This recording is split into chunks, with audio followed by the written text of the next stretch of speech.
What it do, people? What it do, boys? Your boy Kstylz here. We're going on a Monday rendition of your Kicking It with Just Kstylz. As you know, I am your host for this evening. That's when you know it's thing about to get popping. I'm your host this evening. This your boy. I'm just K Styles. And I got your boy over here. You see the claw that he had? That's Mr. Mad Mike Sports, the mad scientist. What it do, people? What it do? I hope y'all like the background I got back there. I want to go ahead and debut it. Oh, he said you smell. He's one-on-one with the great one over there. One-on-one with the great one. You smelling it? You smell it. I said, I smell what Mad Mike cooking over there. You smell Mike. But what's going on, people? How y'all doing this evening? I know we did warn you in the promo it was gonna be some CP time. We had some technical difficulties. So bear with me, but they understand.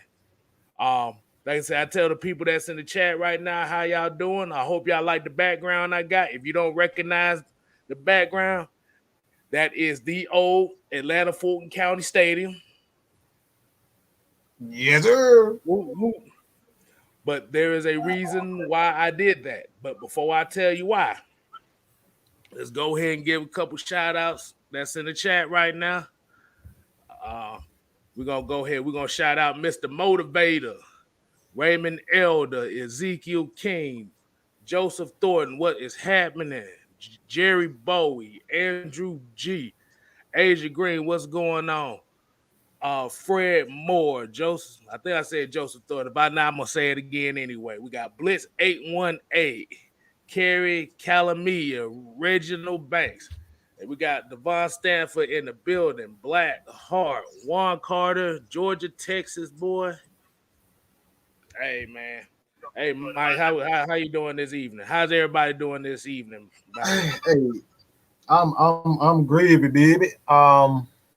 Here we go with another sign Justin Houston message. Hey man, I'm not in any hurry to sign anybody. Like I said before earlier, hey man, we need to see what we got in these young guys before we kind of get to those guys. Like I don't doubt they may bring in a veteran pass rusher. That may be something that they need. But like we don't know what an experienced defensive coordinator who's been there and done that, what he can provide for him. So, like, I say give it maybe 1 or 2 games in the season to see what happens. I say 1 or 2 games during the season before we kind of see if we can manufacture some pass rush before we go out and sign a Justin Houston or any pass rusher that's going to be out there. Like, there's still a lot of guys that's out available, but hey man, like I said, we got Tyquan, John Kaminsky, Marlon Davidson, so on and so forth. Like anything at this John, worth it. Exactly. There's a reason, but I want to go ahead and get this story out the way. This little babble I want to do. I want to see everybody the holiday. What type of barbecue did y'all get? Did y'all do something special? I know we didn't do much special. We did the typical. But there's a reason why I have Atlanta Fulton County Stadium as the background. I'm gonna go ahead and tell this story. I went over to my parents' house this weekend, and I found a little memorabilia.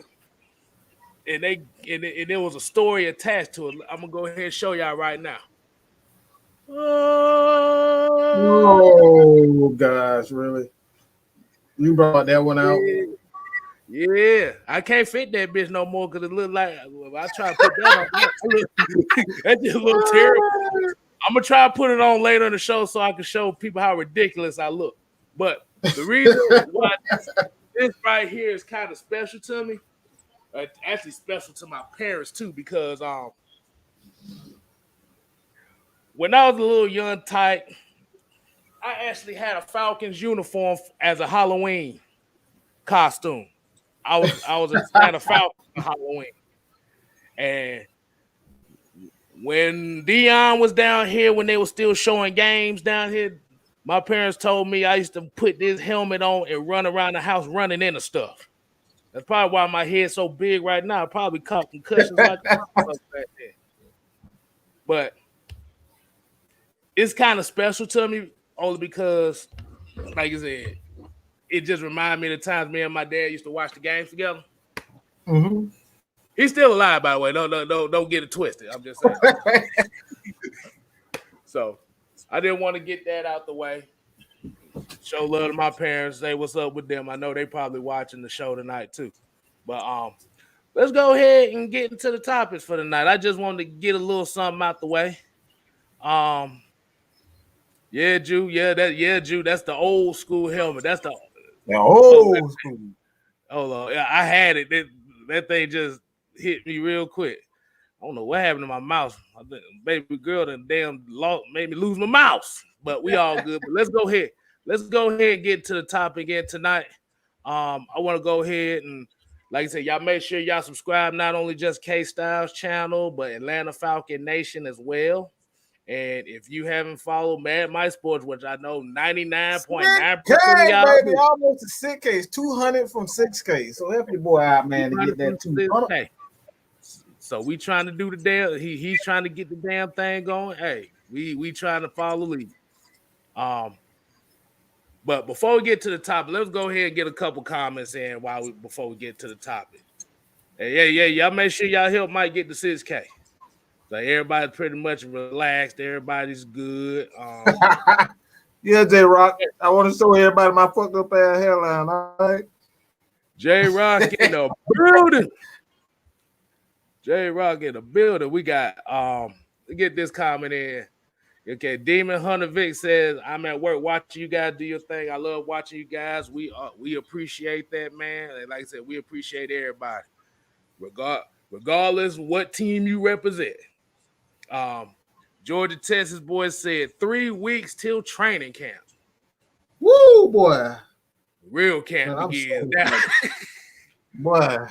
They say like the longest 3 weeks ever in the universe. Like, damn, boy.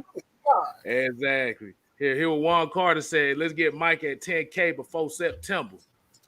Hey, man, you damn right about that. You damn right about that, man. Hey, shit. Hey, we try. Hey. Like I said, we taking it one day at a time. But hey, if you know somebody that ain't subscribed to either one of these channels, you go ahead and you tell them to subscribe. Oh, I got an announcement. I'm glad you said that. I know a lot of people have really enjoyed the film breakdowns. From here on out, the film breakdowns will no longer be on. They will be exclusively on Atlanta Falcons Nation. So if you guys enjoy the film breakdowns, make sure that you go subscribe to Atlanta Falcons Nation because they will no longer be available on Mad Mike Sports. They will be exclusively Atlanta Falcons film breakdown will be exclusively on Atlanta Falcons Nation. So please subscribe to Atlanta Falcons Nation. Hey, I got a question when it comes to that. Yo. Is Kstylz gonna be involved in these film breakdowns too? Yeah. Absolutely. Hey, so y'all gonna get my goof ass talking about some football. For real. Yes, sir. Yes, sir. But we sitting here stalling for time. Let's go and get to the first time. Hey, man. That's what we do.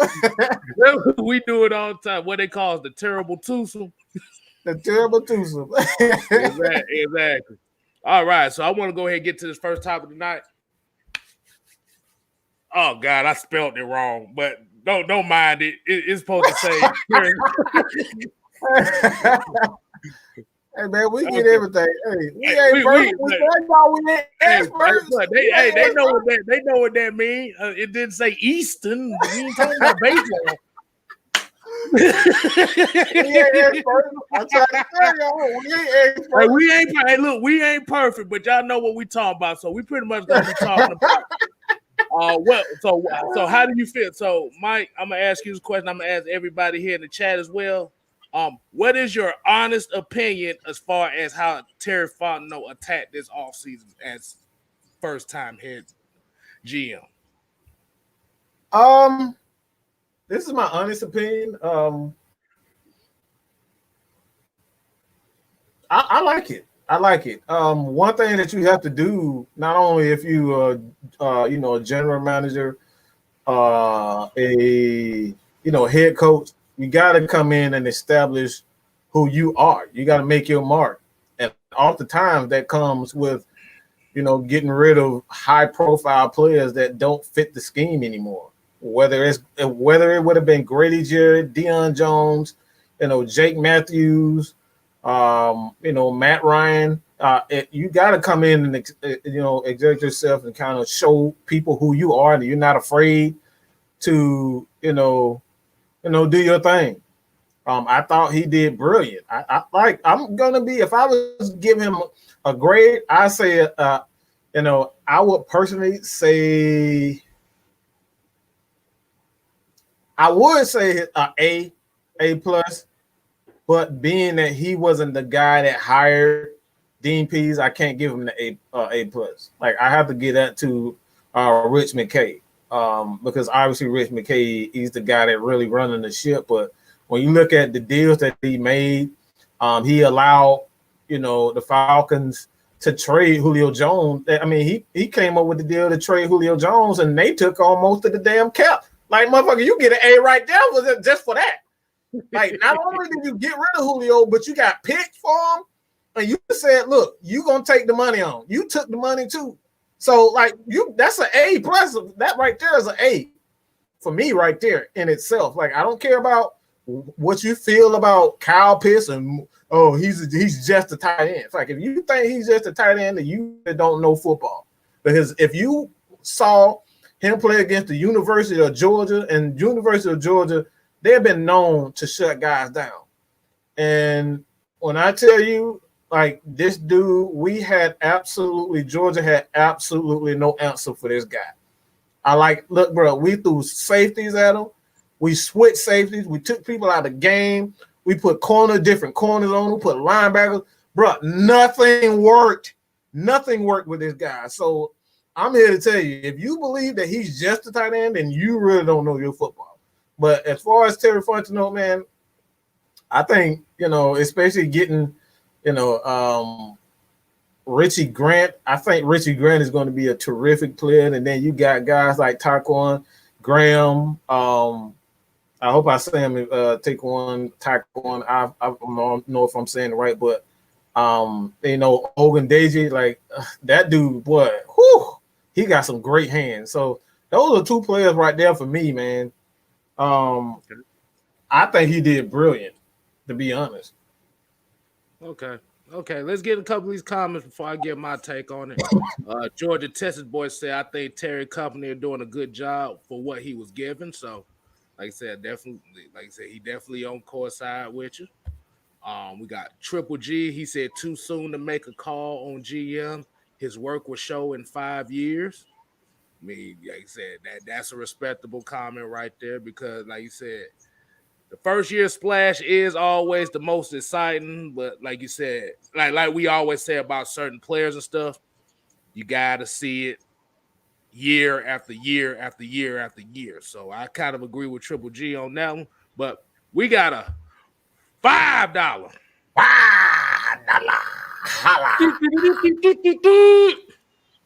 Dan the man came in and said, Terry ain't no Smithers. Yeah, damn right. Well, I'm actually glad he asked that, because the next topic we're going to have, which is going to come a little bit later, is actually we're going to compare the first year of Fontenot and Smithers. Wow, and man. You can give us $5 to say that word? You can't. Oh, man. My bad. Yeah. Jamal, boy. Hold on, Jamal Grant talking about we got another $5. $5 holla. Holla. Holla, holla, holla. Holla, holla, holla, holla. Said Terry making HNIC moves. Yeah, if y'all know black folk, we turn lemonade out of shit sometimes. So stuff happens. Right. Okay, we got Twisted Torch in the building. Y'all make sure y'all go subscribe to Triple T in the thing. Y'all make sure y'all show him some love. Yeah, make sure y'all show Jew Talk Sports some love in the chat, and also J Rock for life. Macondo King says, I like the best player available approach. Let's say that was good. Let's see. And we're gonna get one more here. Mr. Motivator got Mad Mike with a crying, laughing face. They be laughing at your ass. It could have been anything I said at that moment. Look, anything I said. And then we got Ghost Peppers in. He said, I think Fontenot and Arthur have done a pretty masterful job of filling holes for this team. I don't see a real drop-off any position. We lost the free agency. I think we're a more sound team. Okay. All right. But I'm going to give you my take on it. Be honest with you, just for what I just said, I'm going to give him a B. Only because of when we're looking at free agency as well, it wasn't too much that could be done. They did enough, but it gives you room for improvement as the year goes along. Like you said, the fill up them holes they did in defense with the experience was it was masterful. It was masterful. Like I said, they got a bunch of no-name guys that were kind of like, we play here every now and then type of players, or you got some starters from teams that are trying to get younger, but you got guys that were productive. And this is one thing that I think as far as free agency that this team has been missing for years. We're getting those free agents that came from productive teams that had leadership qualities, instead of going for the big splashy free agent thinking, okay, he's going to be the next guy to take us over the hump. We have to remember, a lot of times those guys that ain't really the flashiest are usually ones that would change your team. If I need to give an example, if I gave you an example,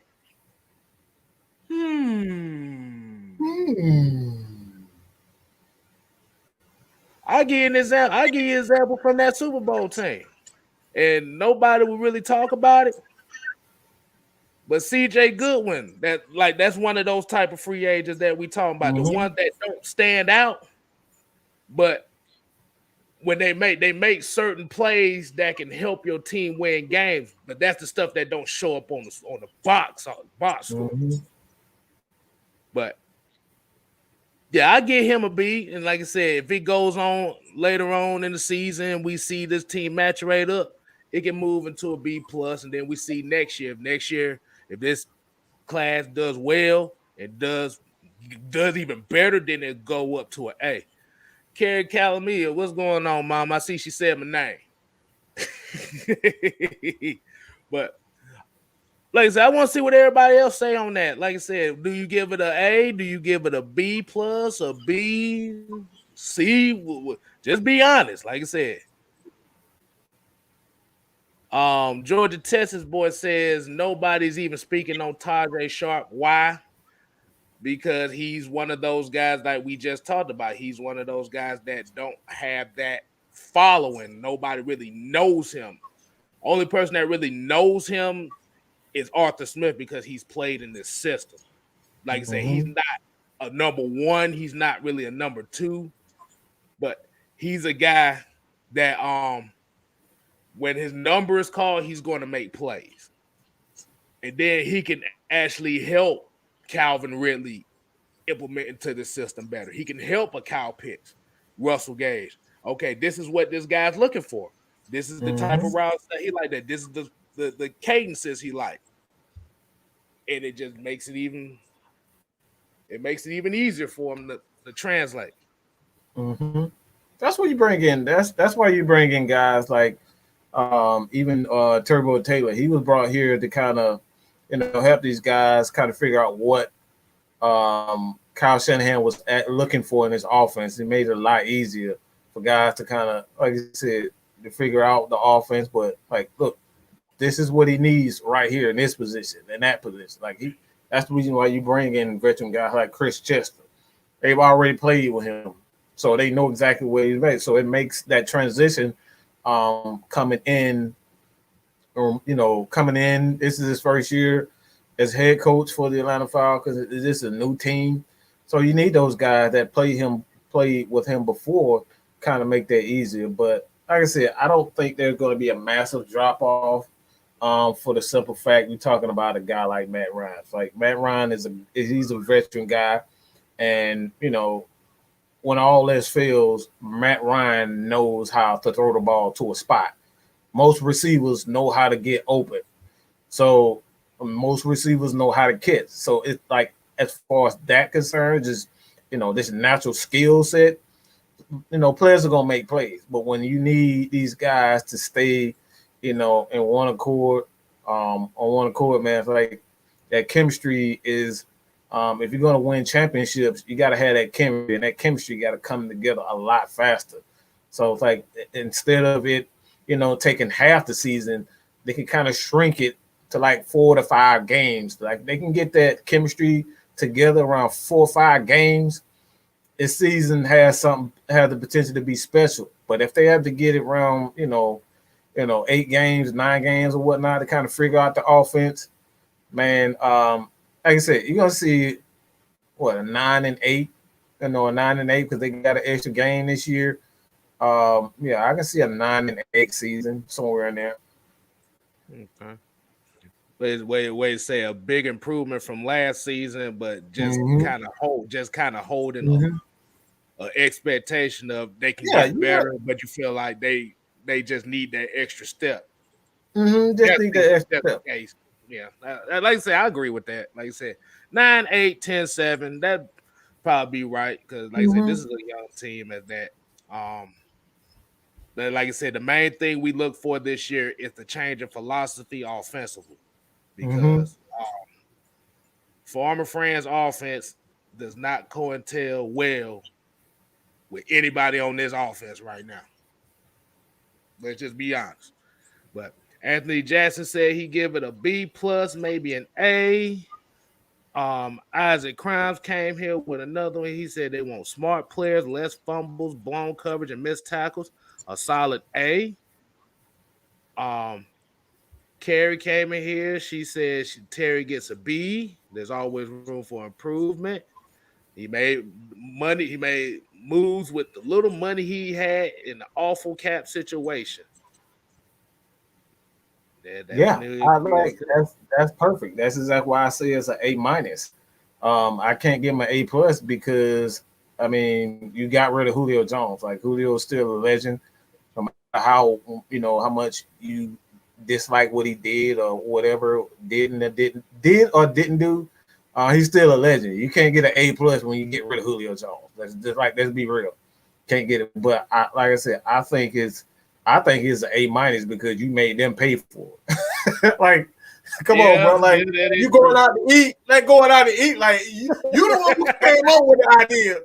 You came up with the idea. I was saying, like, no, y'all paying. I ain't paying for nothing. I came up with the idea, but y'all paying. Like, you can't argue with that, bro. Boy, that's called pimping the game right there, boy. That's what that is. That's pimping the game. Right. Come on, bro.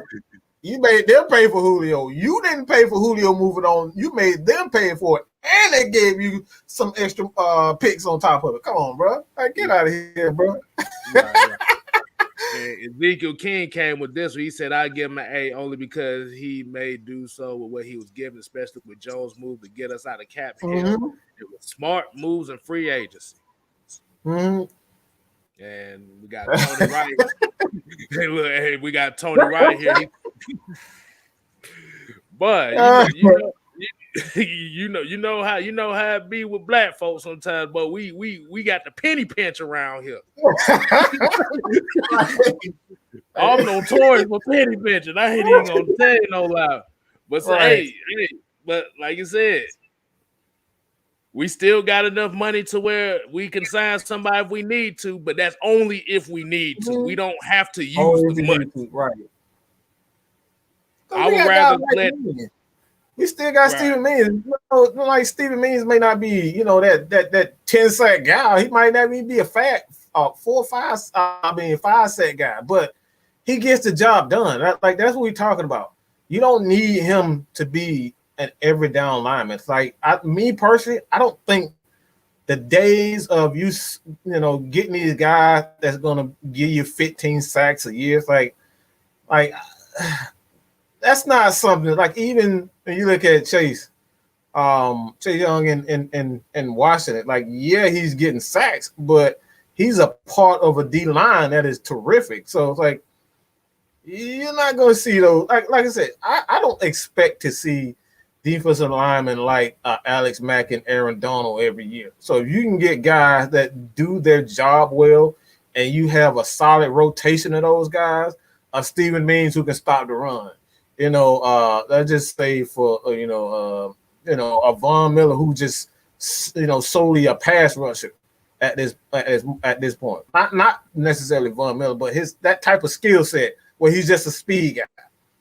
You know what I'm saying? Like if you can get players who can do one thing particularly well, and you put them guys all together, that right there makes a much more solid team defensive line than rather having that one guy. Because you're not going. But we've been looking for another Johnny Abraham for the last about 6 years. 6 years. Like, come on, bro. We're still looking for another Abraham. We don't trade it. We don't sign players, and we still don't got another Johnny Abraham. So I'm not looking for no Justin Houston and all them types. But like even you bringing in Justin Houston, ain't no guarantee he's gonna come in and get us 10 sacks again. But yeah, like I said, I don't believe that we're going to be dealing with a guy that's going to be a 10-sack guy. I mean, you're going to probably have one. It's going to be somebody you don't expect, but I expect a lot of these guys, like you said, sacks by committee. Like I said, you might not have like 3 guys that have 10 plus sacks. You might just have one, but you have everybody else at 5 plus. That's just as equally. That's actually more dangerous when you think about it because you don't know where the hell it's coming from. Yeah. And I think that's really, if you think about it, that's what this Falcon team has been missing really since 1998. 16. They had that at 16. Like, yeah, we had Vic Beasley, but when you look at you had Freeney who had 8 sacks, I believe, and you got I believe Claiborne had like 4 or 5 sacks. Claiborne had like 4 or 5 sacks. I think Claiborne had 9 because he had 6 that one game against the Cowboys. Yeah, you know what? Yeah.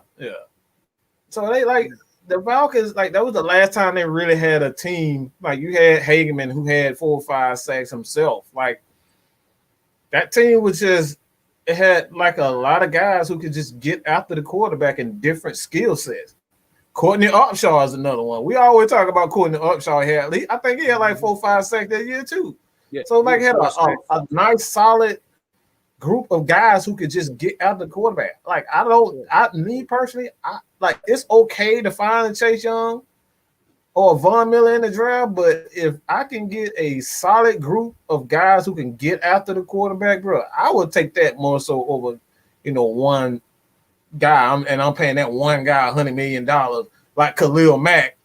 But my motherfucker still ain't sniffed the playoffs, barely sniffed the damn playoffs. You know what I'm saying? Right. So it's like that's my thing, man.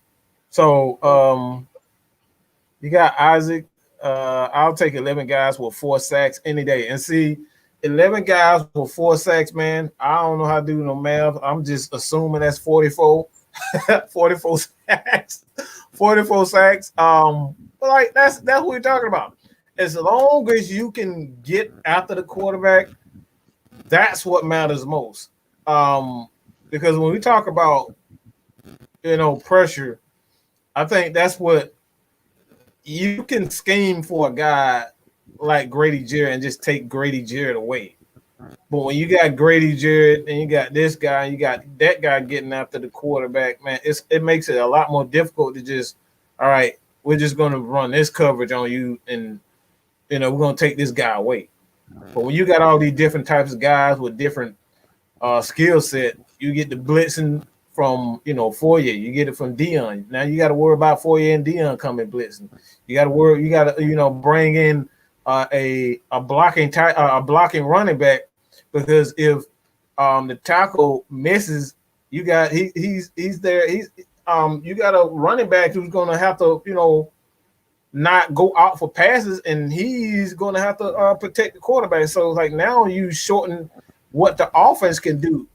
Now they can't, like the team, especially a team like the Saints, where they like to use their running backs out the backfield, and you got guys blitzing and whatnot. You got to leave your running backs in. You take that dimension away from them when you got these guys, different guys who can do different things. You don't know what to do. That's what makes a defense dangerous, because you don't know what they are going to do. That's what made Dean Pea's defense so great, because you don't know what he's going to do and who he's going to send at different times. All right, we got a couple comments here. He said, I had the crowd say, I'll take 11 guys with 4 sacks any day. Mm-hmm. Like I said, you don't know where it's coming from. And like you said, that's just as deadly as having a guy with 13 sacks. Mm-hmm. That's just as deadly. But that shows you the creativity of the defensive coordinator in itself too. Mm-hmm. I mean, think about this. Think about it like this. What if a guy, like, let's just say, for instance, everybody would say, I look at it like this. What if you got a guy like Aaron Donald, and like, let's just give you a number and just take away Aaron Donald. All right. You got a round number. Everybody let's just say 39 sacks. All right, let's say 39 sacks. Most people would look at 39 sacks and say that's great. But when you got one guy that got 20 sacks, is 39 sacks really that great? Like, think about that. Is 39 sacks really that great when you got one guy that got 20 sacks? Exactly. Because what it and the only reason why we say that too is, look at that Super Bowl the Rams played against the Patriots. What did the Patriots do? Mm-hmm. They wanted to force everybody else to see if they can get to Tom Brady. Mm-hmm. Like I said, defense played well, but they didn't. You didn't get no sack production out of anybody else. Mm-hmm. And plus, Aaron Donald was a one-man wrecking crew. So if they had to double and triple team him, somebody else was wide open to step up, and nobody did. Mm-hmm. Just be honest on that one. Let's see. But I'm glad we're kind of getting into this. Okay, hold on. Let me get a couple more comments before we get to the next one. Ricardo King said they won't know where the pressure's coming from. Hell, you might not know. You might get AJ Terrell get 3 sacks this year. You don't know. Right. Anything is possible. That's what you want. What the magnificent Impossible! Yeah, possible. But what did Madness say? Create chaos. That's how you create chaos. Like I said, you don't have one guy you can pin your ears on. You got to watch the whole 11 on the defense. Mm-hmm. That's how you create the chaos. Let's go ahead and get to the next one. I think this one's going to be kind of an interesting one. And that's why I said that's why we started with the Terry Fontenot thing. And this is what Triple G, I give him credit on, because his comment actually leads to the next topic. Is Terry Fontenot's first season versus Smithers' first season. How those off seasons went. What do y'all think? Because I actually, if I can bring it up right quick, actually have all of the offseason moves that Thomas Dimitrov made his first season, if this will come up, it is very interesting. Um, okay, so we know in the draft, they drafted Matt Ryan, they drafted Sam Baker, Curtis Lofton, Harry Douglas, Thomas Deku, Croy Bierman. So we know those were staples for a little while. But then we also look at the offseason free agency moves. We got, so we know they released Algie Crumpler, Wayne Gandy, all of them. They signed Ben Hartstock, Michael Turner. They released Ward Dunn. They kept Tyson Claybo. They traded D'Angelo Hall, signed Jason Elam. Let's see what else we got. Keith Zinger, he drafted him. Didn't they bring in a receiver? I think they brought a receiver. The receiver was talking about receiver that actually played, or just somebody that just I thought it was somebody that played. I'm probably wrong. I was thinking about Ashley Lee. That's what I was thinking. That was 06. Okay. That was 06. Ashley Lee. Okay. Yeah, I know it was somewhere around that time. Right. So, and they signed Eric Coleman and stuff. So, when you look at the offseason between Dimitrov and Terry Fontenot, do you feel like with Thomas Dimitrov, his first season, did he hit? Do you think he kind of got cocky behind it and just had inconsistent drafts after that, inconsistent off seasons after that? Is that something that you'll be afraid that Terry Fontenot might go down that same road? So that'd be a question I ask you, and that'd be a question I ask in the chat as well. I believe so. I have to say yes, because when you look at his first years with Atlanta, you saw that the philosophy was obviously we got to protect the young quarterback, and I don't think that was necessarily just protect the young quarterback. Well, if you like, I'll take that back. You obviously know that a running game is good to protect the quarterback. So if you know that it's the foundation to protect a quarterback, why in the hell did you go away from that philosophy? So if you know that a quarterback's best friend is a running game so he can slow down and really think and everybody else can make the plays, the running back, the offensive lineman, the receiver, the tight ends. If you knew that then, why the hell did you change the philosophy when you started seeing success? And that's one thing that I do believe. He started seeing success, and he started seeing Matt Ryan, doing great. He saw Julio, Roddy, them guys putting up these stupid numbers. He's like, oh, shit. Damn, I did this. I put this team together. It's like, okay, I can bring anybody in and we're going to do it. And I think that's what he did. I truly believe that he started feeling himself a little bit too much. And you start seeing the arrogant moves, bringing in, like, I'm just going to be honest. That move with Andy DeVitre was dumb, because Andy DeVitre was an injury-prone offensive line. That's the reason why they got rid of him. That's the reason why they traded him. It was an arrogant move, all right? It was not a very good trade. It worked in our favor, but it was a dumb trade. It was a dumb trade to begin with. You knew that you needed an offensive lineman to protect Matt Ryan, but you go out and find the cheapest motherfucker you can find, the most injured person.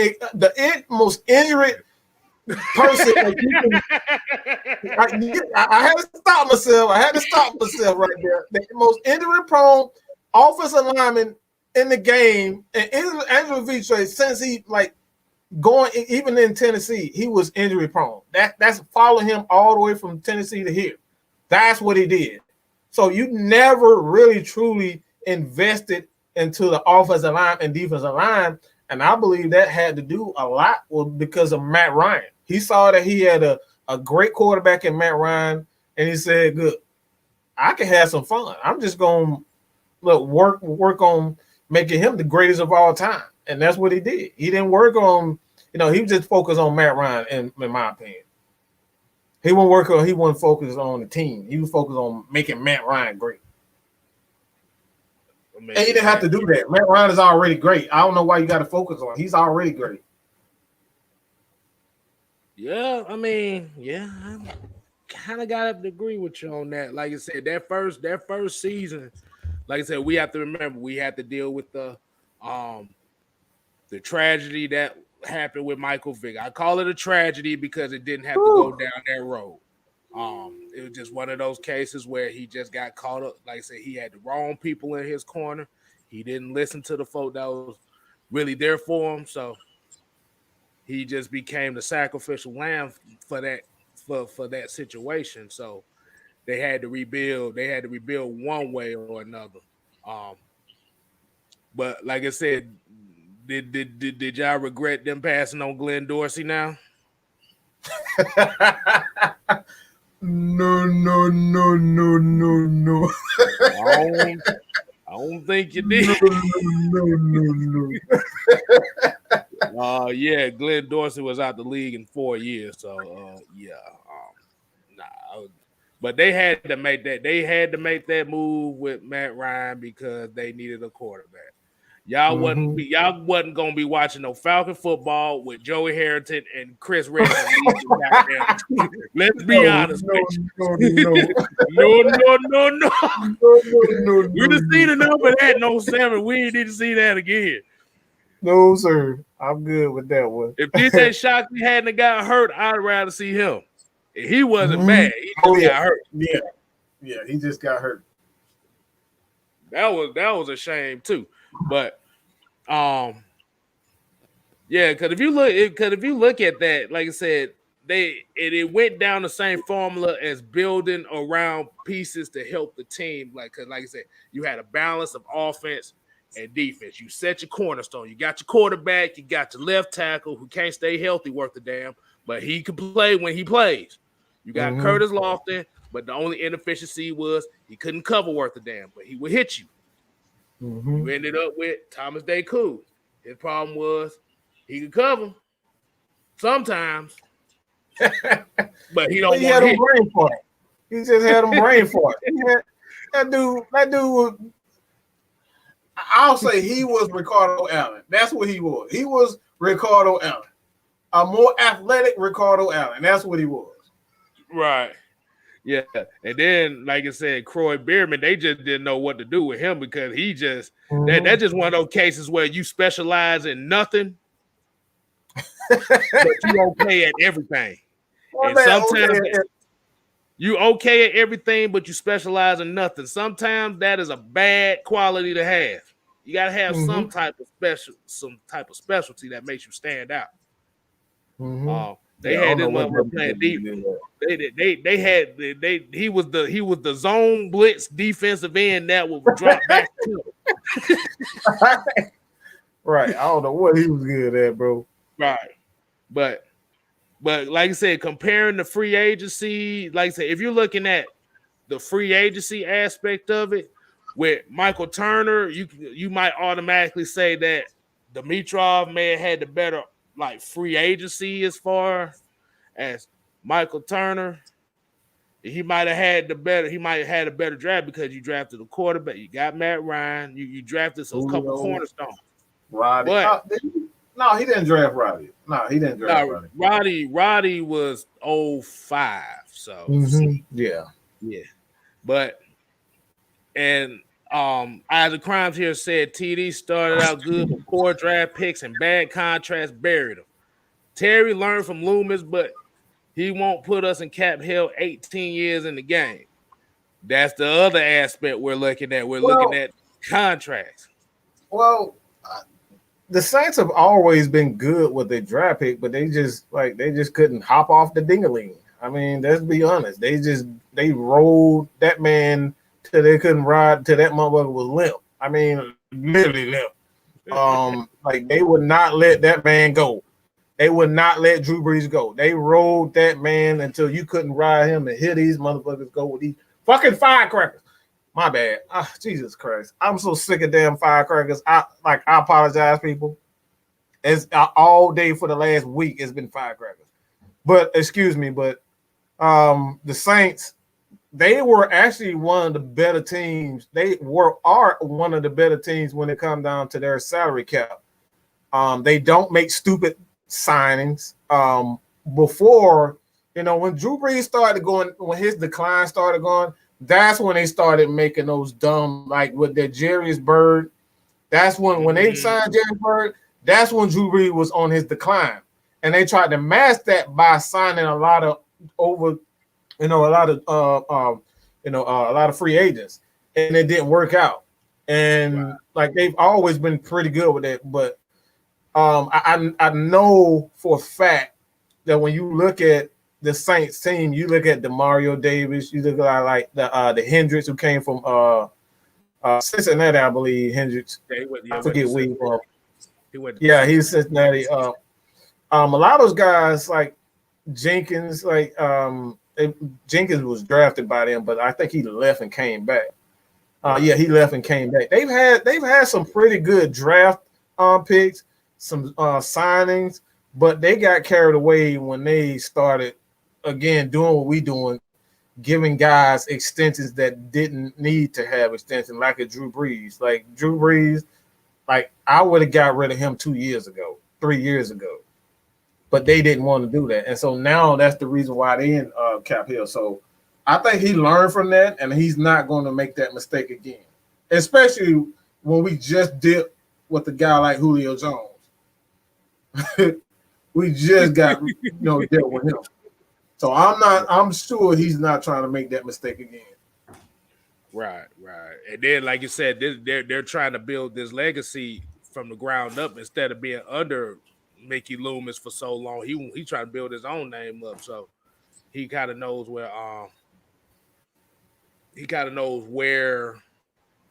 to go and how to do this and how to sign these guys and certain, because like I said, you look at a lot of free agents we got, they're basically 1 year deals. These just stockholder guys for the young guys to come in. But if they do well, then you could throw another 1 year deal. You might throw a 2 year deal in there. Just enough, like I said, just to keep them around just long enough. Because a 2 year deal is really a 1 year deal. But we just gonna say it. But Devon here, he said, and think about it too, even though he has a team who can win now, Terry is always evaluating talent out of college, bringing in players that will compete and help the team win. That is an aspect of the GM and the people that he has around him that's very important. You got to be able to scout the right players. That's what we say. Your GM and your head coach has to be in one accord. They got to be in one accord. If you have an offensive-minded head coach, he's going to want to draft offense. But you want to draft the right offensive players in the right system, and that's what Thomas Dimitroff and Mike Smith and Dan Quinn fell off at. They weren't on the same page. That 2012 draft class by Thomas Dimitroff says everything. Hell, that 2009 draft class was trash too. The draft class for the following year. Because that was just William Moore and whoever the hell else. And that's it. Do I need to bring up the 2009 draft class? Go ahead and read it for him. Hold on. Let me go ahead and bring it up. So that's because I'm saying this. But this is what Triple G is talking about as far as he want to see how it is in 5 years. But like I said, I don't believe that Terry Fontenot will go down that route, because you've seen how bad this thing went. Because remember, 2009 was the year they brought in Tony Gonzalez in free agency. So, okay. 2009 draft class. First round pick, Parade Jerry. Second round pick, Willie Moe. That one. Next pick, Lawrence Sidbury. Oh! Ah! Oh! God! Oh! I'm coming to join you. I'm coming to join Wait till I read the rest of these names. Wait till I read the rest of these names. William Middleton. Ooh, wow. Oh, God. You like, who the hell is that? Garrett, look, Garrett Reynolds. Spencer Atkins. Who the hell is now you looking Spencer like exactly. Like I said, that's what you looking at. You looking like wait, what? The only reason I know Garrett Reynolds is because I think he went. Claybo went down and he came in and started from. I remember that. Yeah.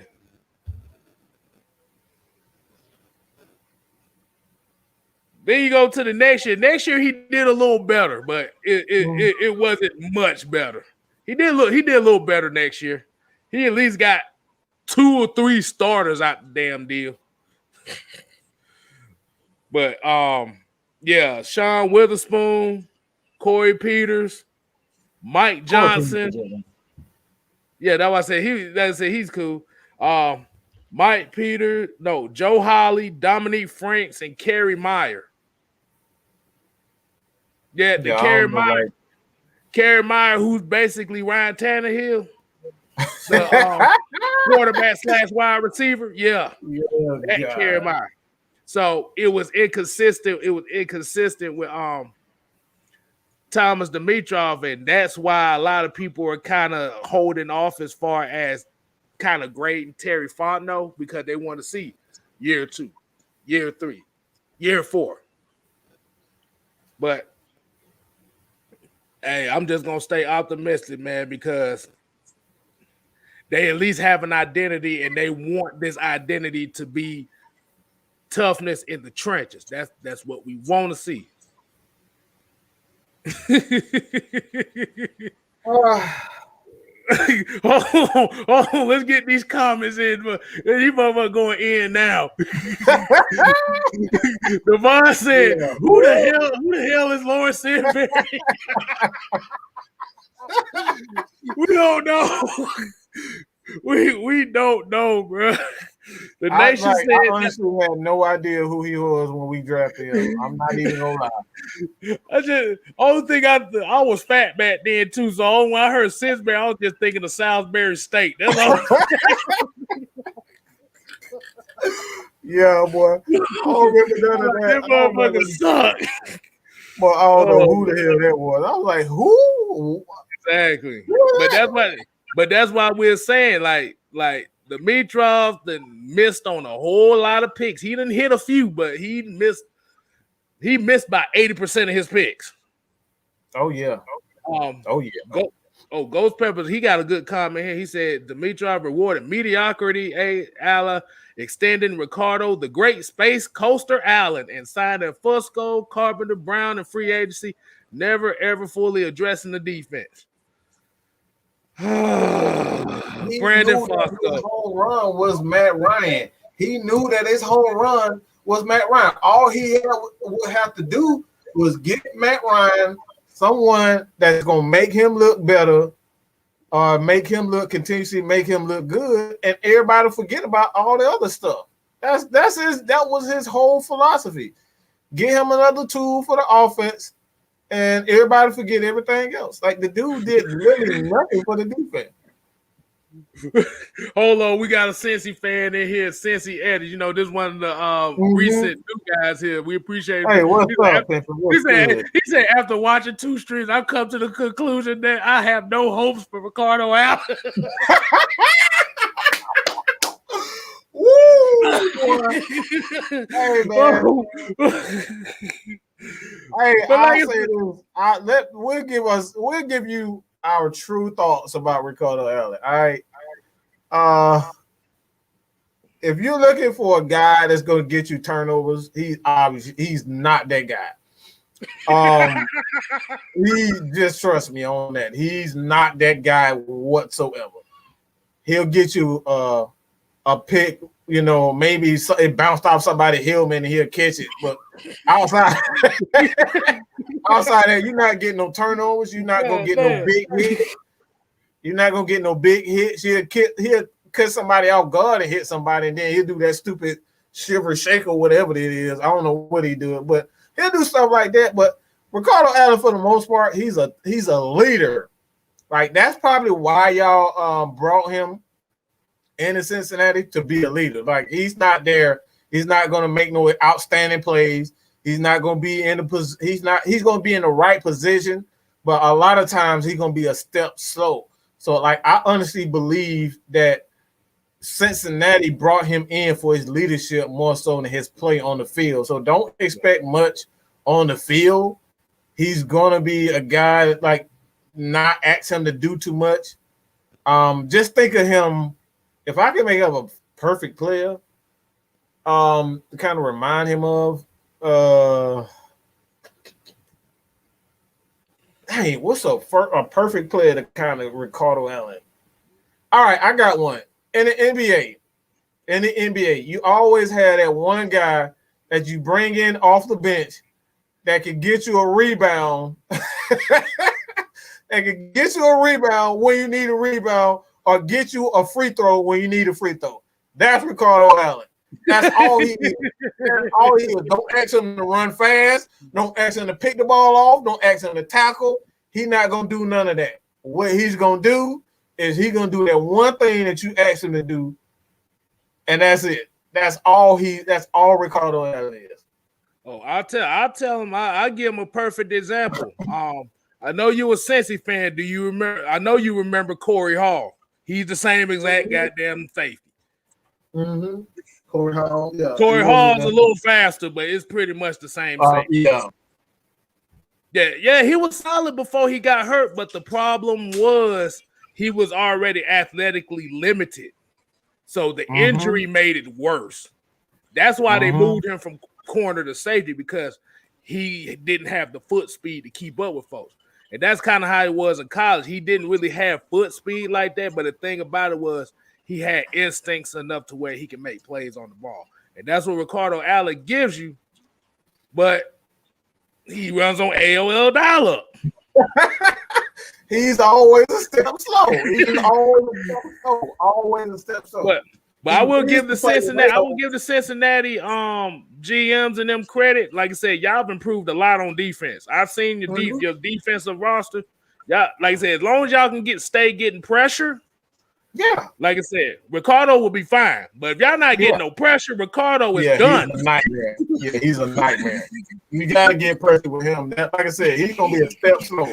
Antonio Holloway said he's Kyle. He said he's Kyle Kuzma. Woo! Wow. Damn. Wow.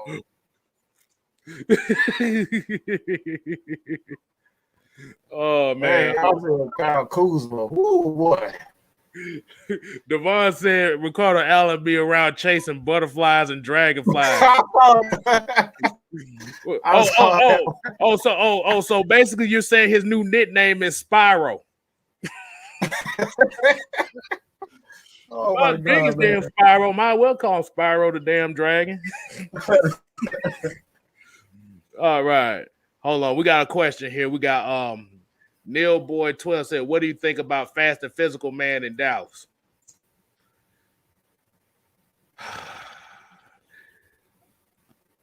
Don't expect nothing. I'm gonna be real. I don't expect too much. I'm sorry. But it depends on the defense. Like I said, if you have a defensive line that can get pressure by itself, then he'll be fine.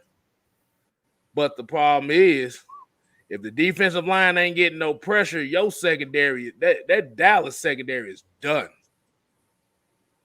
That's why they moved Keanu Neal to linebacker. They didn't want that boy in coverage. He learned his lesson in Atlanta. He's like, boy, Ricardo, no, your ass ain't getting. Cause boy, if you saw that Kansas City game, boy, he almost got mossed by Patrick Mahomes. You better be glad he picked it off, boy, because Mahomes was gonna he moss was his struggling, ass. boy. He was struggling trying to get over there, boy.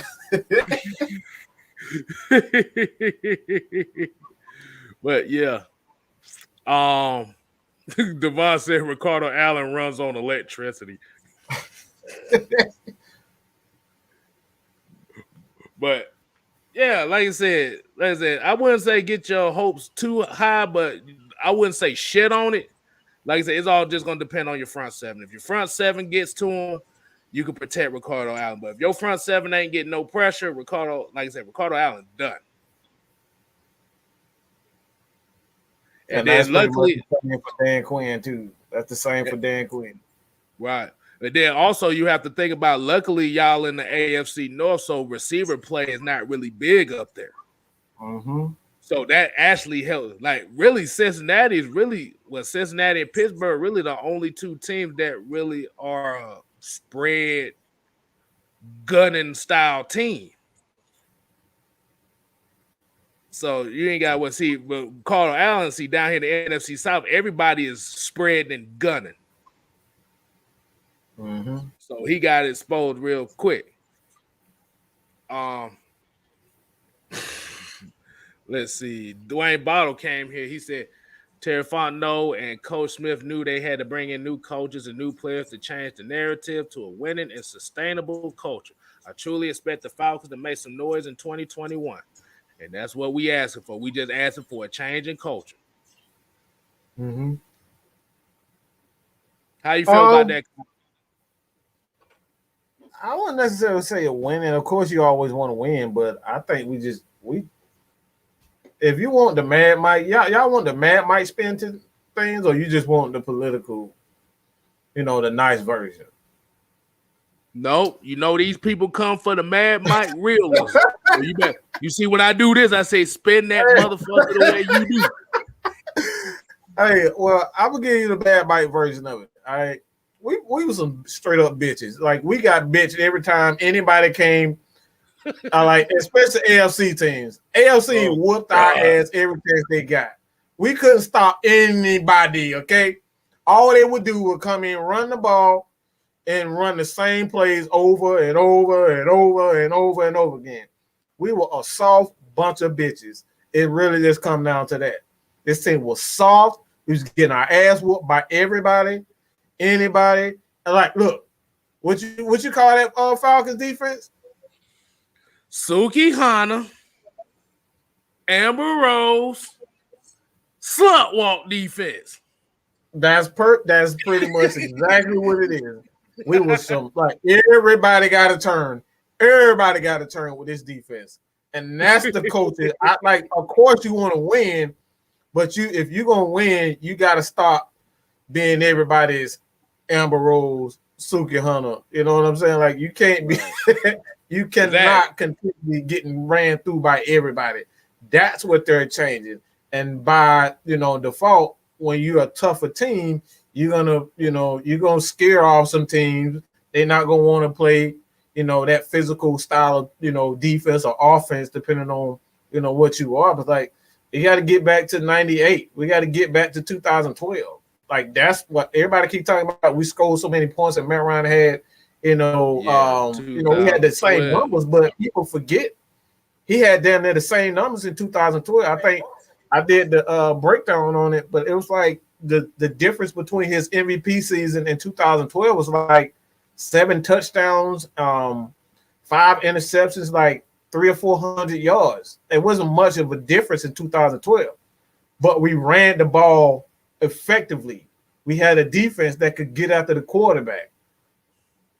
You know what I'm saying? And we had that guy, Abraham and Babineau, who could get after the quarterback, bro. That's what we had then. We don't have that now, and that's why Thomas Dimitroff failed us. He didn't give us a Babineau. He didn't give us a Abraham. He just wanted to give us damn tack. Hey, don't forget Malachi Goodman. Oh God! Stanley Mapanga.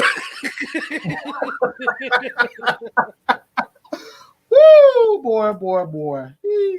Woo, boy, that shit was terrible. Nah, can't even give it to Michael Jackson. You can't even get that. But that's depression. Hey man, Michael Jackson was harder than this damn defense, boy. You know who it is. You know who it is. Where's that? Blanket, go play cover 3. No. Bliss his ass. Oh boy. Oh man. There you go. Hold on. I just found the comment of the night. You cannot play bully. You can't play no bully ball without the bully.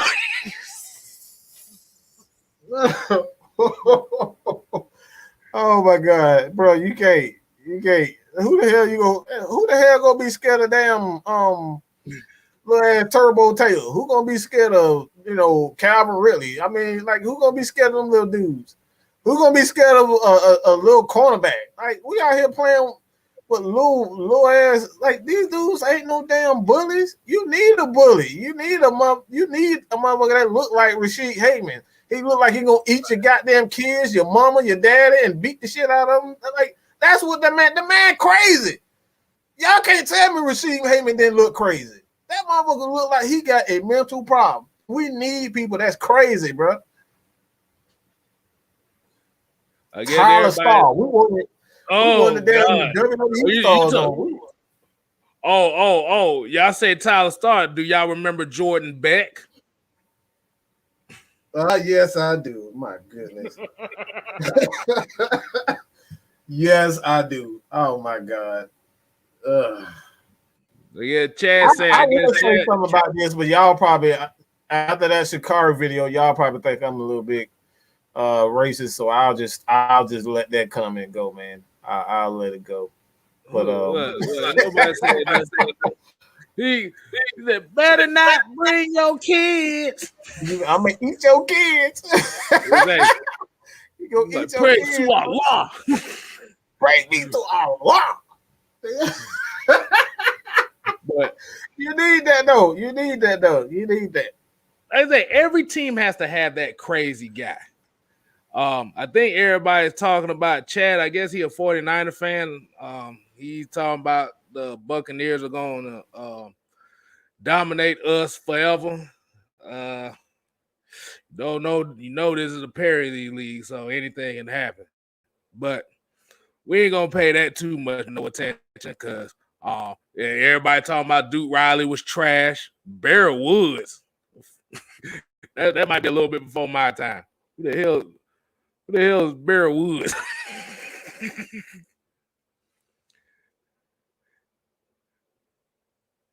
I don't think I think it froze Mike ass up. I think he don't know who Barry Woods is. But let's see. Oh, wait a minute.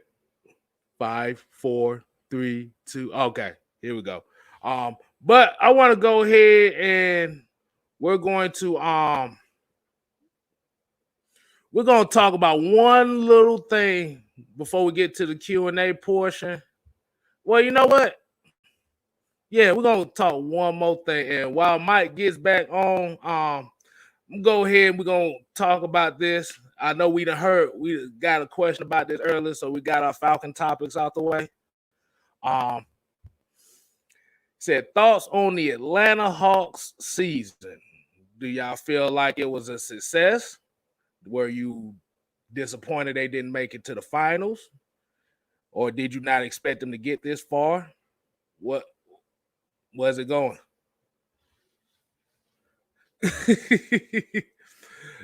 Yeah, Barry Woods does sound like a nickname I would have. But remember, I tell y'all, I wasn't always fat. This is what married life do to your ass. So if y'all single, y'all stay single.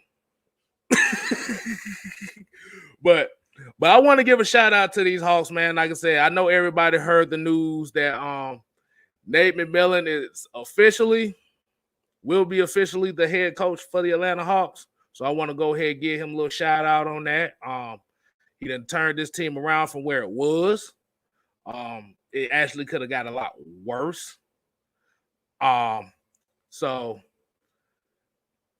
I feel like sky's the limit. But the issue is now that we got a lot of good young players. Like, where do they go from here? Or are we gonna keep a John Collins? Or are they going to sign and trade him? Like this is one of those problems where you have a team that has too many assets that are young that can help the team.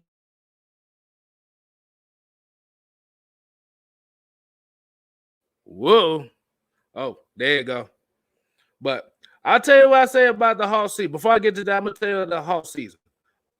I'm going to tell you right now. They far exceeded my expectations for the season, especially from that 14-20 start with Lloyd Pierce. I've always was a fan of Nate McMillan. I know he kind of had the reputation of kind of getting bounced in the first round every year as a coach. Damn near every year as a coach. But I was always a fan of his. He had that old school mentality, but he kind of changed it up a little bit this year. He started to get more player friendly a little bit, but it wasn't so player friendly to where the players didn't take him for granted. But it was, like I said, it's just the fact that with them making the playoffs and everybody treating the Hawks as like this villainous team because nobody likes Trae Young. I'm gonna ask y'all a question now. And I noticed something too. I know everybody's been on Cam Reddish's nuts lately. So I'm gonna ask y'all a question. Did the Hawks do good in that Luka trade?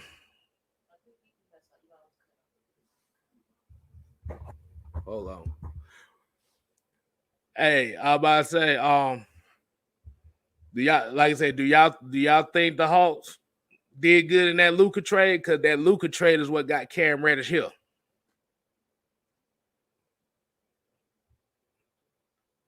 Yes. Yes. Injuries kind of caught up with the Hawks just a little bit. But we're not gonna use that as an excuse. I mean, you make it this far, that means you got enough assets to make it this far. But in the reality, like I said, we ain't gonna use no injuries as no excuse. We just got beat by a better team. That's about as real as I can say it there. But like I said, definitely shouts out to Nate McMillan. I'm glad he got his contract. About damn time. Yeah, Cam, yeah. Like I said, his future is bright. But I'm gonna go ahead and we're gonna kind of wind it down here tonight. I want to go ahead and give y'all evenings back before folks got to go to work in the morning, or if you go to work in the morning, whatever. Yeah, like I said, Matt might had to get off for a second, so that's why you kind of see the long picture here. But we appreciate y'all joining in, tuning in to us. Like I said, you make sure you follow Atlanta Falcon Nation, as well as you see that symbol up there at the top. You go make sure you go follow the Just Kstylz channel. I am 78 away from 400. That's the next goal there. Like I said, I appreciate everybody that watches those videos there. Definitely, y'all leave y'all questions in the comment section of these videos, whether you be on Mad Mice channel, Atlanta Falcon Nation channel, or my channel, or hell, even on the Twitter page. Just leave your questions. Like I said, ask Mad Mike, ask Kstylz, ask VF Baller, ask Twisted Torch. Whatever you got. And like I said, that would normally be our topic for these discussions here. I am a little choppy, but we gonna keep it up here. Wait a minute. Hold on. Is there somebody here? Oh, ain't nobody. Oh, I thought somebody was about to pop in right quick. Oh. Whoa! What's up? Man, What you doing here, brother? hey man. Hey man.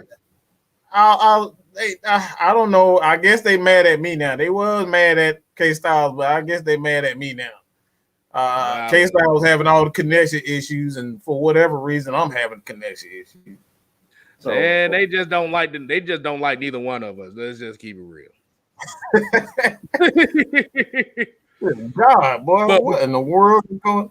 But I don't know. But we was about to go ahead and roll out. But since you came back, I want to get your thought. I didn't want to kind of get your thoughts on what you feel about the Hawks and the prospects of the future, or what you expect from the team now that Nate McMillan has signed his deal. And like I said, if you ain't seen it on Mad Mike Sports, it's out there now, so you can check out what he said. I did a little short myself.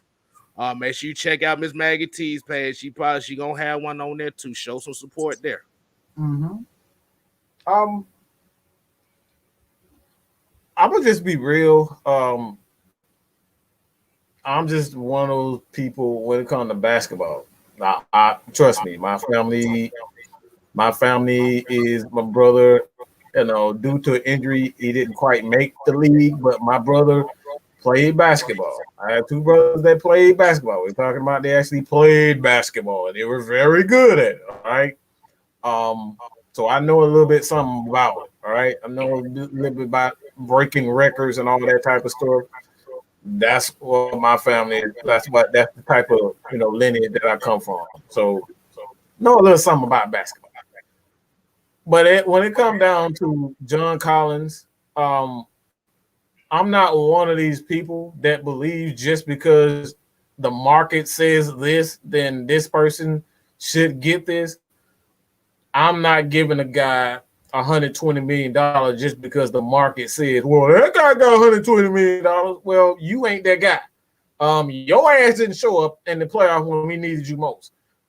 You did not assert yourself on the low post. You didn't assert yourself as a jump shooter. You didn't assert yourself as a physical guy. And these are not just my words. This is the coach. When the coach comes out and says to you that, you need to do your thing, like that, we didn't come to play. We got pushed around and we were soft. Like the man, I believe it was Zach, I forget his name. If for Channel 2, he asked him, I think his name Fields, Zach Fields or whatever his name is, and he came at where they playing soft, and he was just like, you call it whatever you want to call it. So when your coach says that your ass plays soft, then you are soft, okay? When your own coach is calling you soft, don't get mad at me because I said the motherfucker was soft and he played like it. His own coach called him soft. So don't come at me and Miss Maggie. Don't come at Kstylz. Don't come at me and nobody else because we said he's soft. John Collins played like a soft-ass baby, period, point blank. Does he have talent? Absolutely. Can he overcome this? Absolutely. But when we talk about getting this man $120 million, I'm not giving him $120 million without incentives. You got to put up this amount of numbers. You got to do this before we give you that third and fourth year. You know what I'm saying? It got to be an incentive-laced deal. I'm not giving away free money. We should know this by now with the Falcons. We gave Devontae Freeman $42 million because the market said it, and we didn't put incentives in it. So that man has to work for that $120 million. I'm not just giving out $120 million because you feel like the market is this. You're going to work for it. So as far as that concerned, like I'm giving $120 million, but you're going to have to work for that 120. But I will say this though, and this is what a lot of people keep saying here. I had to correct somebody. I said, hold on, excuse me. Trae Young is not Steph Curry. Right. He don't need to be Steph Curry. Mm-mm. I don't like that comparison because those are two totally different styles. Mm-hmm. They look similar, but they're really different. Mm-hmm. So you cannot compare Trae Young to Steph Curry. They are their two own individual talents. Steph Curry's better off the ball. Trae Young's better on the ball. Mm-hmm. Now, the only thing Trae Young has to work on this season is his efficiency as far as shooting, but that comes with the maturation process. Mm-hmm. No. John Collins got posted up by Drew Holiday. Bruh. Remember that?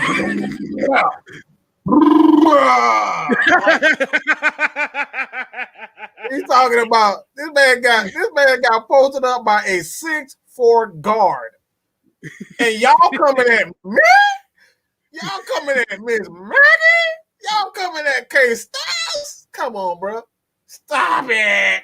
Stop it. Stop it. Right. Y'all can't, Come on, dog. Come on. Right. There ain't no excuses for that. That man's 6'9", 6'10", and you getting posted up by a 6'4" guard. Don't beat that shit. The Dikembe Mutombo. Not even Dikembe. Josh Smith. If Josh Smith had a 6'4" guard that stand up, he gonna smack that shit into the third row. Bro, Exactly. But yeah, like I said, Nate McMillan, well deserved. I feel like he should have got it earlier, but they probably just wanted to wait until after the season or after the series when they got eliminated. You don't want to. Like I was telling Devontae today. Like what you don't want is to undercut him, because if he end up, let's just say he signed a deal, before the playoffs, and then the Hawks end up winning the NBA championship. Now he done already signed a deal, but he could have got more, with the NFL, the NBA championship. So now he done shortchanged himself, winning the NBA championship, and you done already signed him $40 million, and you get an NBA championship, you don't sign the $40 million where you could have got $80 million. You know what I'm saying? So you don't want to shortchange yourself by signing a deal already, like doing when you still playing, because they could have went to the NBA finals. And you had already signed a contract, you don't want to shortchange yourself. So I thought it was a good move, to wait. And I'm gonna say, Chad Garrison, yes, they are two different styles. Mm-hmm. For one thing, Trae does not facilitate the offense. Mm-hmm. He can, mm-hmm. but his strength is off the ball. Motherfucker run through 4-5 damn picks every time he about to shoot the damn ball. Right. Yeah, that's Steph, my favorite player in the league, man. Yeah. Steph is a shooting guard. Well, Trae got the mindset of a shooting guard, but like I said, his efficiency is kind of where he kind of holds him back. But he do more of the facilitating. He's a shoot guard with a point guard skill set. That's what he is. Trae is a shooting guard with a point guard skill set. And that's what separates him from Steph. Because if you say Trae try to be Steph, in reality, you could say Dame trying to be Steph, because Dame didn't really start shooting deep threes until like 3-4 years ago. Mm-hmm. Yeah. Now Steph can play on ball, but if you look at the system they run in Golden State, he plays mostly off the ball. They got Draymond running the point up there about half the time, because they got to run Steph through them screens. And that's why a lot of people don't like guard Steph, because they got to go through about 3 or 4 damn screens. Right, you're gonna be running all night after that little Exactly. But the thing about Steph is a more efficient shooter. Like he shoot the deep three. Him and Trae, like the only comparison that Trae and Steph has is Jalen Rose. I watched Jalen Rose in his show, and he put the thing. He says there's only 3 4 level scores, which is inside, mid-range, 3-point, and deep threes. You got Steph, you got Dame, and you got Trae. The only thing with Trae is Trae doesn't shoot a high percentage. Dame shoots a high percentage from that deep three. Steph is really the better shooter out of all three of them. So I will not take that away from Steph. Steph is a cold assassin. That's a cold assassin. I ain't even gonna lie on that. I've never seen anybody shoot like that dude. That dude is nasty. Ugh, Yeah. oh my God. When you think he can't hit another three, here he go. He gonna hit 5 more. When you think he can't hit 5, he gonna hit 10 more. Like this dude is, boy, that dude nasty, man. Right. That boy hit up 50. That man had 50 points at the end of the like. He got 50. Bruh, I seen a literally an entire game was. If I counted how many screens Steph ran through, he ran through about 75 screens that game. Yeah, he really does, and he really does. He runs through a lot, bro. That's the crazy part. He practices running through screens, bro. He really does practice running through screens. Who the hell practice running through screens, bro? Yeah. So I think the reason why people put the comparison is because they look at them attempting the deep threes. Yeah, them deep threes. And they're kind of looking at the cockiness behind it. Mm-hmm. You have to remember, Steph wasn't always cocky. He didn't really get cocky until they won that first ring. Mm-hmm. I wouldn't even say he's cocky. Yeah, he got a little. Like, he started. He got a cockiness. He got a little bit. Like I said, Steph got a cockiness to him, but the thing about it is he doesn't come off as a villain. It's like the baby. That's why they call him the baby face assassin. But hey, you be mad as hell. This man I hit 3. He said that with a smile on his face. Right. But like I said, you also got to remember the height difference is a motherfucker. Because Steph 6'3", Trey 5'11". Mm-hmm. I don't care if nobody said he's 5'11". He's 5'11". He's 6 feet with shoes on. I know it's 6 feet. He don't look 6 feet. Exactly. He about the same height. He might be the same height as me, about 5'11". Right. But like I said, but even if you put the comparison, and like I said, and all jokes aside, I know we're supposed to end this, but since the numbers kind of jump back up on his hot tire, I said we might as well keep going. But the one thing is I will say is it would be like if they compare Trey and Steph game by game, it's more of a compliment to Trey's mentality as far as fuck it, I'm gonna shoot. Mm-hmm. Yeah. Yeah, he's definitely because, like I said, Steph is my favorite player. I will watch Steph. It don't matter if you playing with damn, if that man was playing against the damn a high school team. He playing on the high school team. I would go watch that high school team. I just love his game, and like I said, man, like I don't understand how anybody can hate that dude. Like that dude game is just so nasty.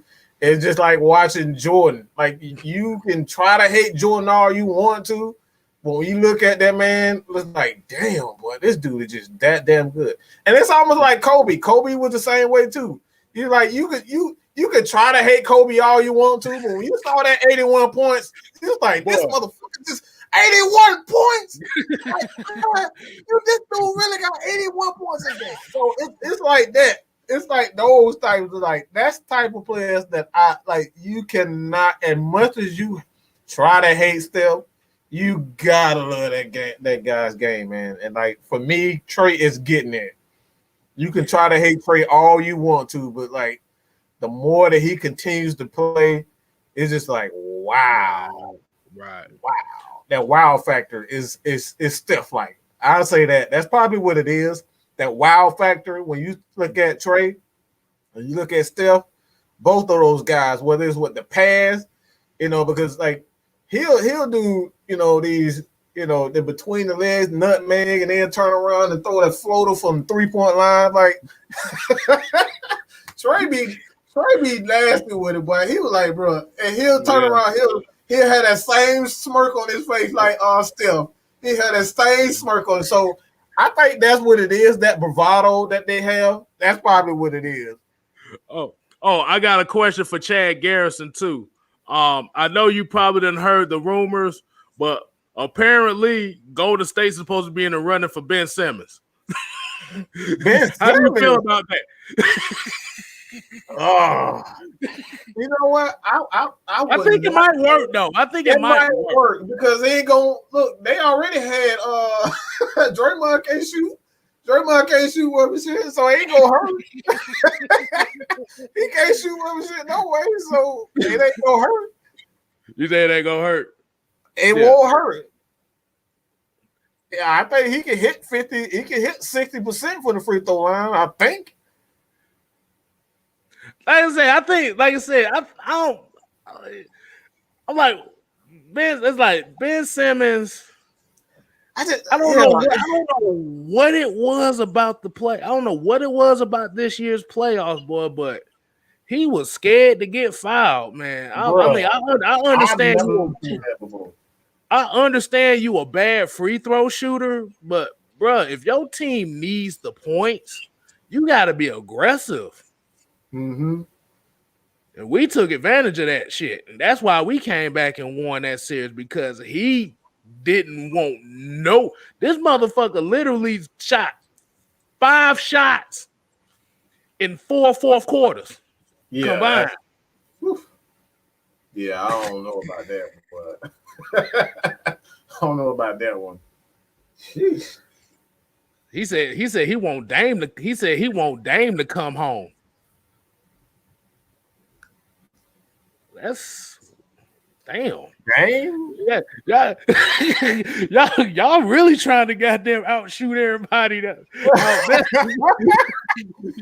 Hey man. Yeah, y'all really is trying to outshoot everybody. Oh my god. Triple G said they try to pull an all light skinned team.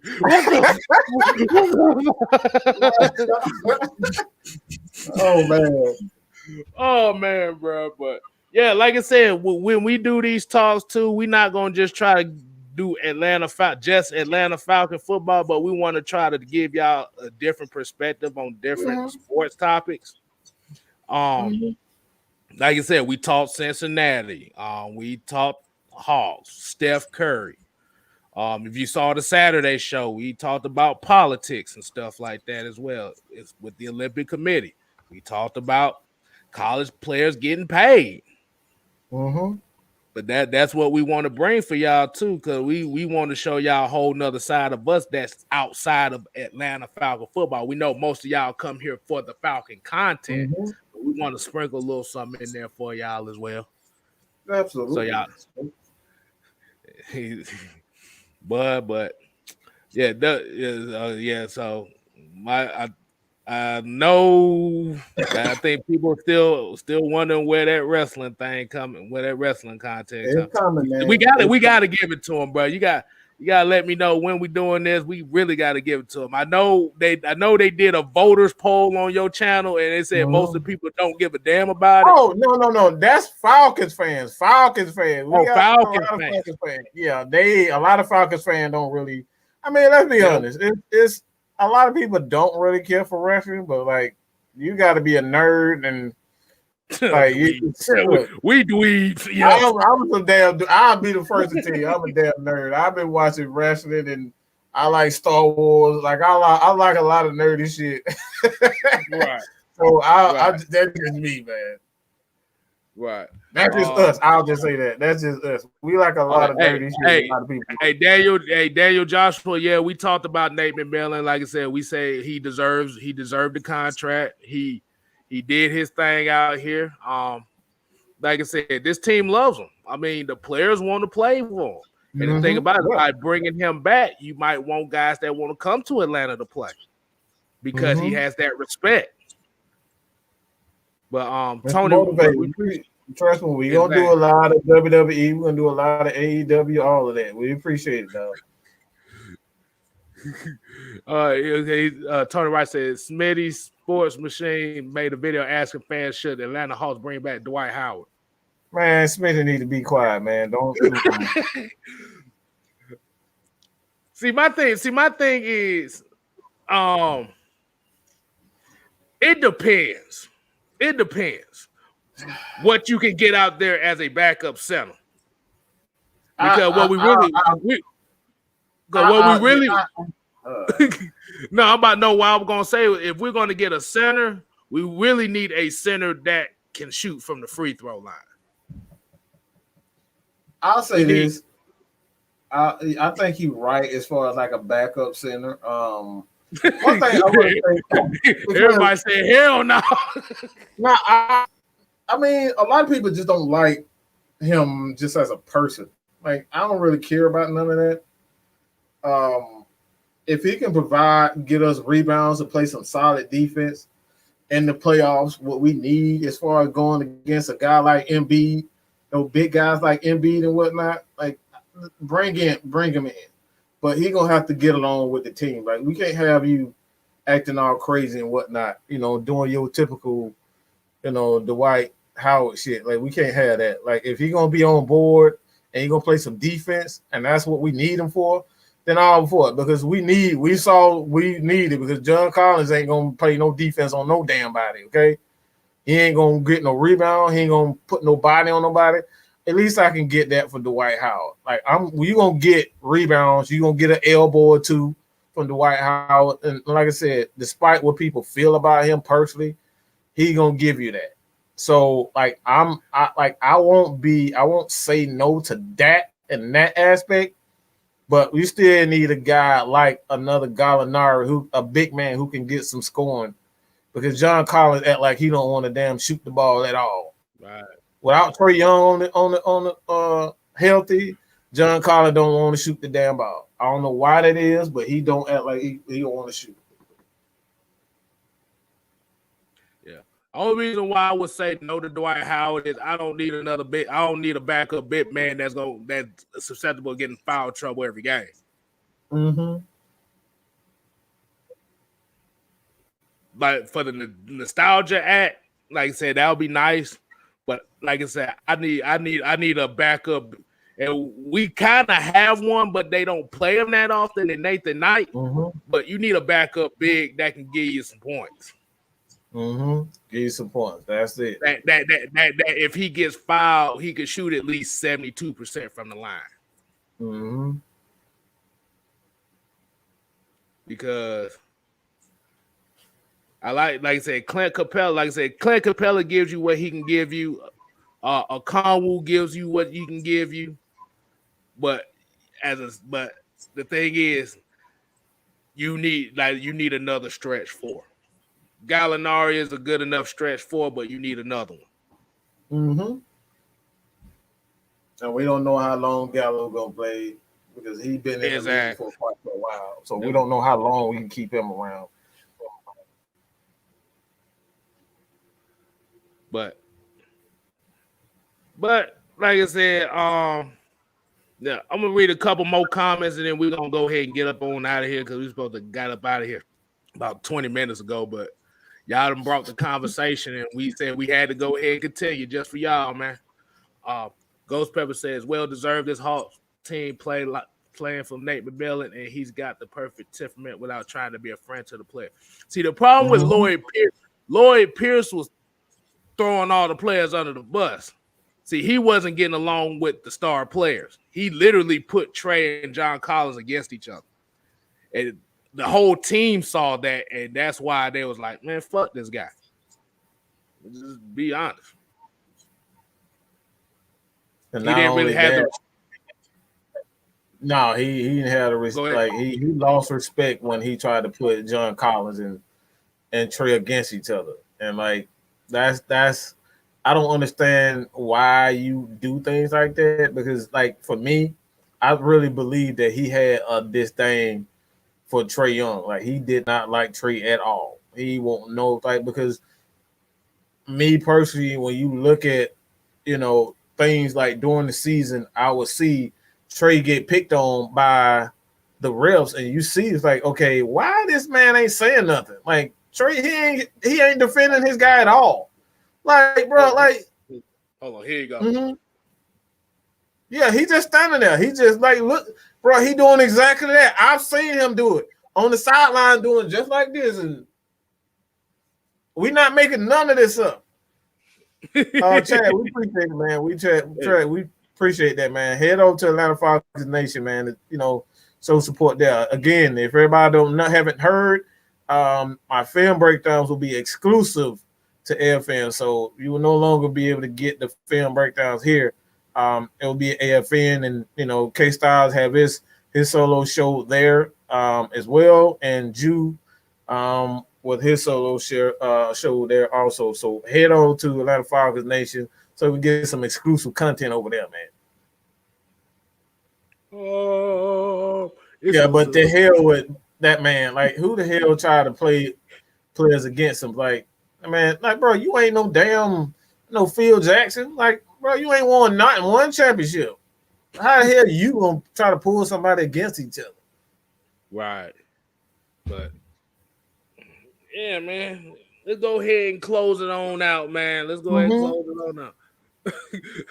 Cincy Eddie said he's not hyped for their coach Zach Taylor.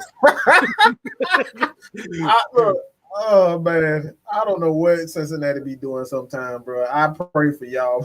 I don't know what they be doing. Zach Taylor, bro. Like, are you kidding me? Y'all problem is y'all didn't address that offensive line enough. That's really what that issue come down to be honest. Like, Jamar Chase was a good pickup as far as a wide receiver, but y'all needed a damn lineman. What good is a wide receiver if you can't protect the quarterback? Exactly. But let's go ahead and call it a night, Mike. Let's say, you got anything else you want to say? Hey man, like we always say here, man, everybody can get it.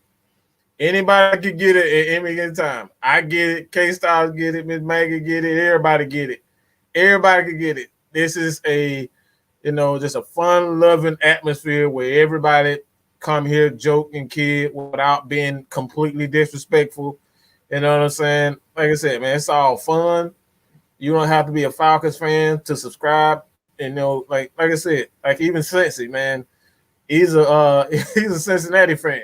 We answer his questions. So you do not have to be a Falcons fan to enjoy what we do over here. We welcome everybody. So if you have questions for your NFL team, we will gladly answer it. All you have to do is just hashtag, @ManMike, @Kstylz, whomever, and we will get to those videos and make those videos exclusively for you. So again, man, y'all got questions, we will answer them. So with that being said, man, head over to Atlanta Falcons Nation. Exclusive content over there. Exclusive content. I think I should have a Russell Gage video coming again. I'm doing a little bit. I know it probably ain't exciting to a lot of people, but I think Russell Gage is going to be a big time player for us this year. So I'm kind of doing some things, looking at his game a little bit more, see what he can do. So y'all check that out. I will have that uploaded maybe tomorrow or Wednesday for sure. Man, I just do internet bad videos, Falcon content, whatever the hell I feel like. but that's why I said, that's why I asked y'all. That's why I asked y'all for y'all questions too, because those goes into the videos as well. You can ask a lot of people that if you're new to this channel, you can ask a lot of people that's in here. Like I said, most of my videos come from questions. And it's questions that I answer 100% honestly, my opinion. Like I said, I don't like I said, and I want you to disagree if you disagree, because that's what the conversation is about. It's about learning. It's about getting different aspects. Everybody's aspect doesn't have to be the same, but everybody can be right. Everybody got a point, man. Like I said, everybody got a point. Right. Everybody has a point. And somebody said something about Marvin Bagley. I wouldn't have Marvin Bagley play for the College Park Skyhawks. No. No. I'm good on that one, man. But please. No. I'd rather take Boban Marjanovic from the Clippers before I take that. Right. Nah, I'm good, man. I'm good on that one. Y'all can have that. Boy, the Kings are hurt. They were hurting that draft, boy. Cause hold on. Before we leave, let hold on. When did Marvin Bagley III get drafted? Was it 2017? It might have been the same thing. Was it the same year, Trey? I'm not sure. I forget. It might. I think it was a year before Trey. I'm not exactly sure. Let's see.